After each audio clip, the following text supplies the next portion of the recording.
Hello everyone, welcome back to the channel. In this video, I'll show you how to add images and videos in Synthesia and use visual content to make your AI videos more engaging and professional. First, open your Synthesia project and go to the scene where you want to add a visual. Before adding anything, decide what type of image or video will best support the information in that scene. Now, open the Media or Visual Elements section in your Synthesia editor. From there, you can choose the option to add your own images or video files to the project. Select the image or video you want to use and add it to your scene.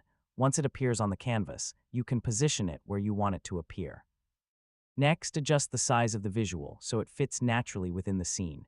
Make sure important parts of the image or video are clearly visible and not hidden behind other elements. You can also use images to support what your AI avatar is saying. For example, if you're explaining a software feature, you can add a screenshot to show viewers exactly what you're talking about. For product videos, you can add product images or short video clips to highlight important features.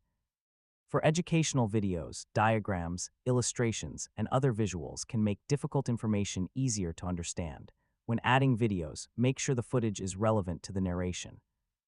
Avoid using unnecessary clips that can distract viewers from the main message. You can also combine images, videos, text, and your AI avatar in the same scene.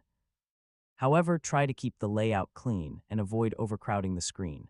Next, preview the scene to check how the visual works with the narration.